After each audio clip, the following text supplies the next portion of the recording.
In today's video, I will be spinning this wool roving into a basic 2-ply yarn.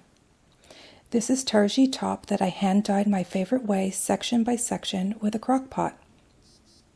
I like to dye vibrant or at least saturated color for the fibers I spin.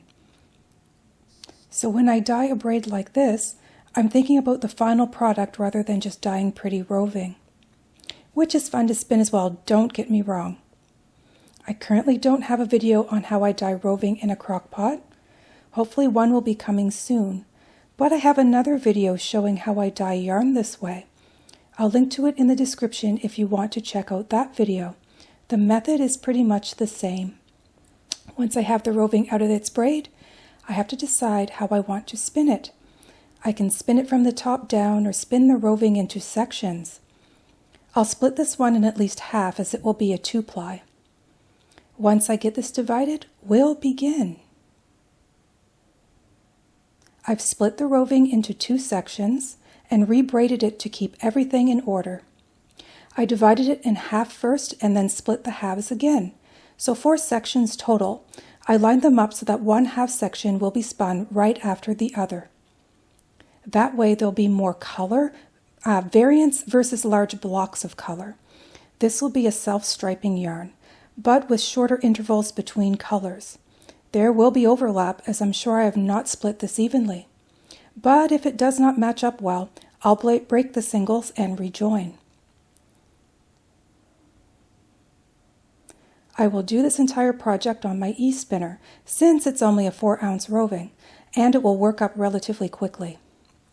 These bobbins are pretty large, so I don't have to worry about bobbin changeouts and remembering the order for all the different colors.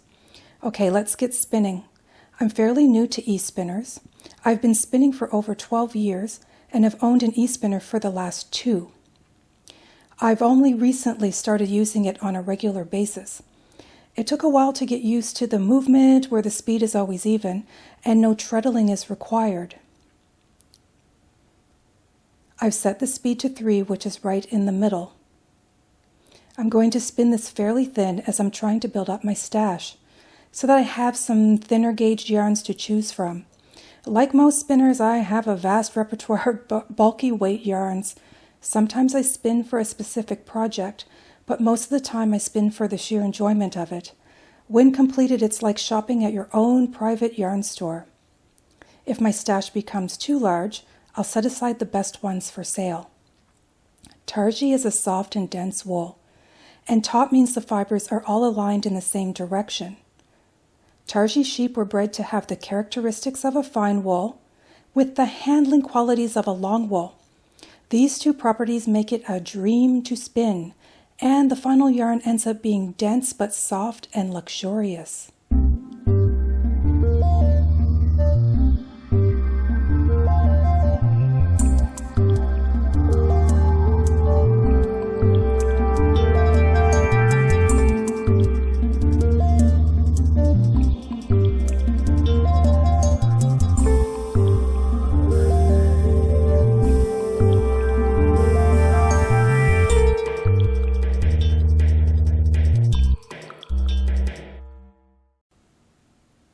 Okay, here are the 2 singles complete, and it looks like the one on the right is fuller than the one on the left.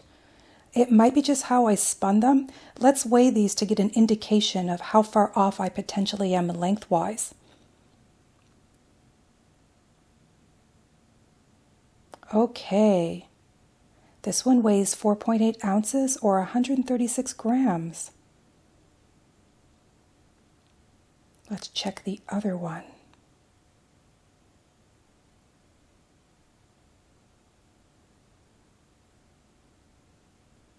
This one weighs 5.5 ounces or 156 grams. Yep, we're definitely uneven. I'll have a bit left over on this bobbin, but that's okay.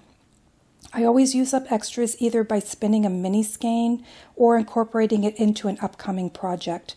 Nothing goes to waste.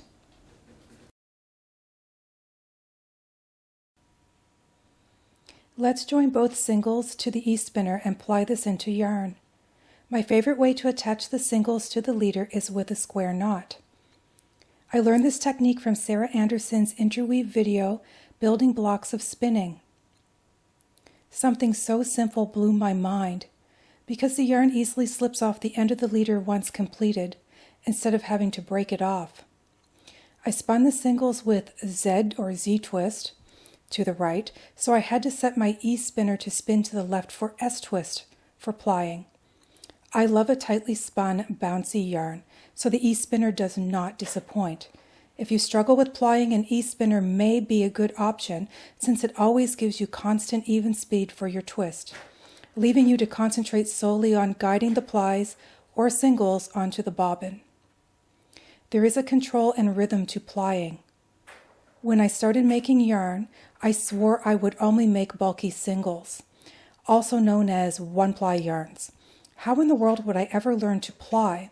Soon, however, I got tired of doing just singles, and I disliked the imbalance or extra twist in some sections. Once I got the hang of plying, I fell in love with spinning balanced yarns. I quickly learned how to control the process, adding extra twist where needed, and backing off when there was too much. For the most part, you want to have a good and even rhythm to your plying. In the beginning, I used to count and make sure I had the same amount of twist applied to each section before drawing it up onto the bobbin. The amount of twist you put in each section will depend on how much twist you put in each singles. I prefer to add a lot of twist to my singles so that when plied, I can add a lot of counter twist. It really makes the yarn coil together wonderfully. When we learn to spin, we try not to add too much twist so that we don't have problems with the grist or density of the yarn. My first successful projects were definitely nice to look at, but hard like rope. This gets easier once you get the feel for the fiber you are spinning. The only way to achieve this knowledge is by practice. Spin as much as you can whenever you can. During my first few years of spinning, I was at my wheel every single day, barring illness or vacations, and to be honest, even then I'd still be at it. Whatever you do, don't allow the yarn to just be sucked up onto the bobbin without you controlling the process. It makes for an uneven, very loosely plied yarn. If not a huge mess, ask me how I know. This is the one time where being a complete control freak is a good thing. So the first section of color in this yarn is orange. Right about here is where the color changes on one of the singles from orange to that bright lime green color. I wasn't fond of these two colors plied together, so after doing a little bit for continuity, I'll break off the rest of the orange section and reattach it where it turns green. We need to store that leftover orange section, so I'm going to wind it by hand onto this little storage bobbin. This is used as part of a shuttle for weaving, but I purchased both the large and small sizes because they make great storage bobbins. The process of doing a join is not hard once you've practiced it a few times. Once I get all of this orange section removed, I'll go ahead and rejoin.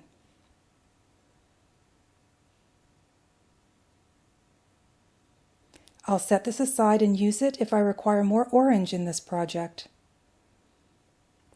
I'm picking up the singles to rejoin. When joining, you'll want to add a bit of twist by hand back into the singles because it will unravel a little bit after being detached. You may have to debulk a bit of fiber from each end as well to make sure you get a nice, smooth, and even join.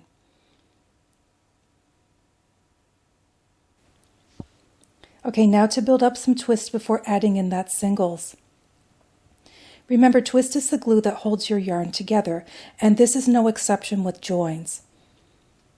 I want a nice tight twist to lock in the join. Where there is a lot of twist built up, I'll pull the two plies apart and place the singles to be added behind the one that was detached earlier. Then I guide smoothly into the yarn using my hands to help redistribute the twist. Sorry, the video isn't great here. There is another example of this coming up from a better angle. There are a few different types of joins that you can do for rejoining your yarn. This is only one style and the one that I like to do, particularly with this kind of yarn and with my e-spinner. It's good to learn more than one for various situations.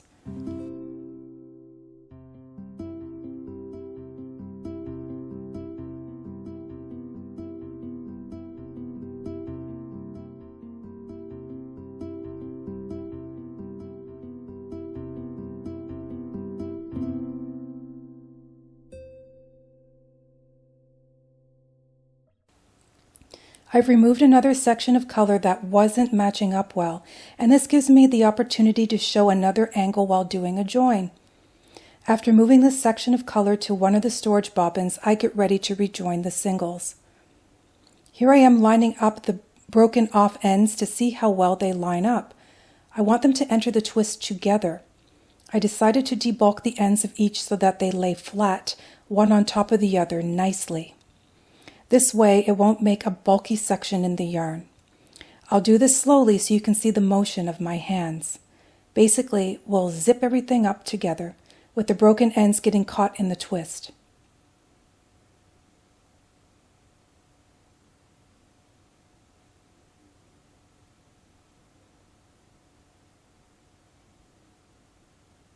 Now I'll turn the speed back up and keep plying.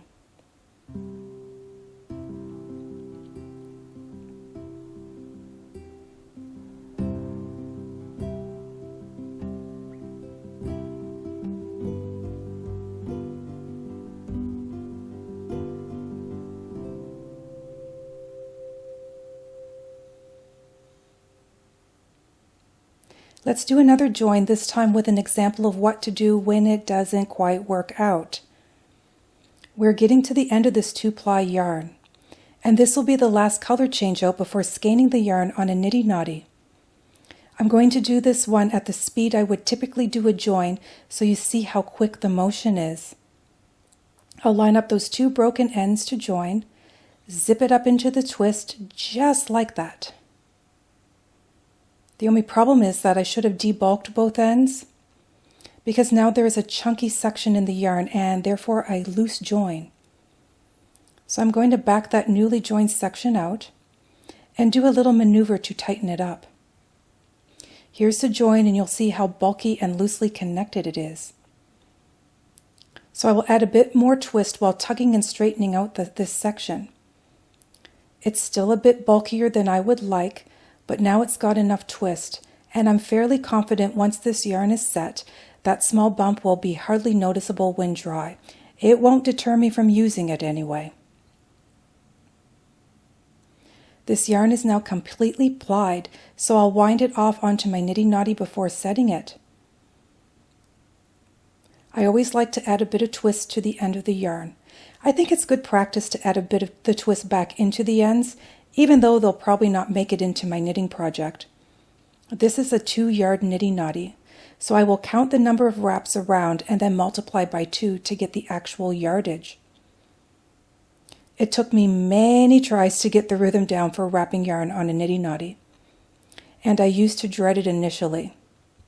But after a few tries it gets easier, and now I think I could probably do it in my sleep.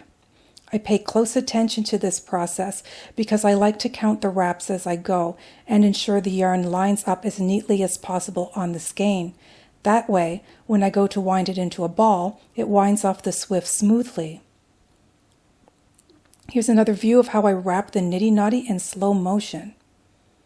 Wrapping can get tiresome on the arms, and for someone like me with an existing shoulder injury plus repetitive motion damage, this can get quite taxing.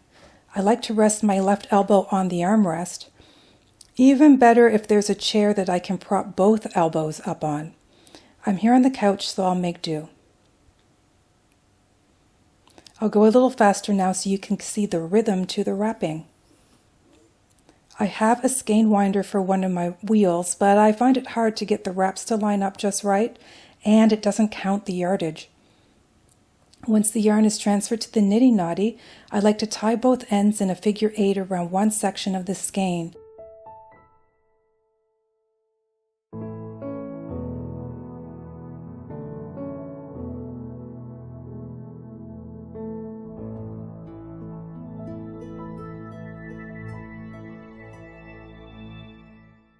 After I finish every handspun yarn, it gets tagged before setting. It's assigned an inventory number, and I record all the details for the particular yarn in a binder. These are tags used for jewelry. The ink doesn't bleed or fade when wet. On one side of is the inventory number, and on the other is how many wraps around the niddy-noddy.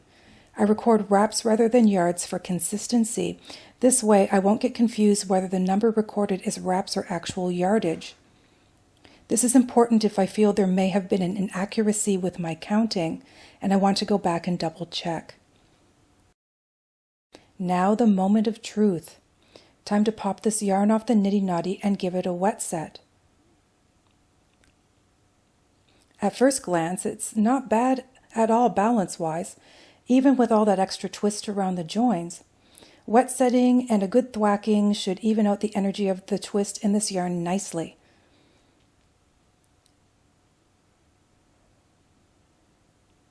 So I'm going to set this yarn in my quick and done method, which is running it under hot tap water and adding a bit of soap to aid in the setting process, as well as remove any oils and dirt that may have transferred from my hands in the spinning process. You can see I've added some extra ties, which helps to avoid tangling. I use leftover ribbon and highway tape.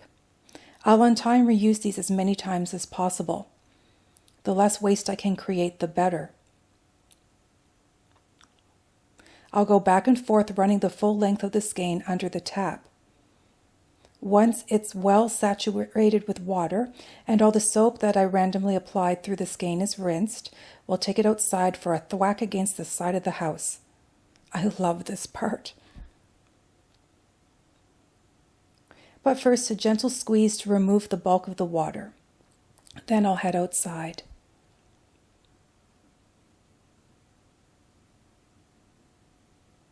I'm going to give this a good whack on the side of the house about 4 times, moving the skein to different positions each time to make sure an equal amount makes contact with the surface.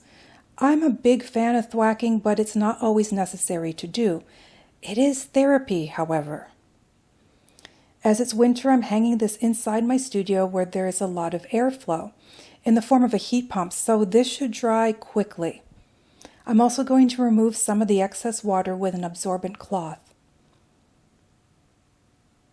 Here's the final 2-ply yarn. It's very fun and vibrant, which is exactly what I was going for. I haven't measured it yet with my wraps per inch tool, but if I had to guess, I'd say this is a DK weight, which is perfect since most of the yarn in my stash is worsted or bulky.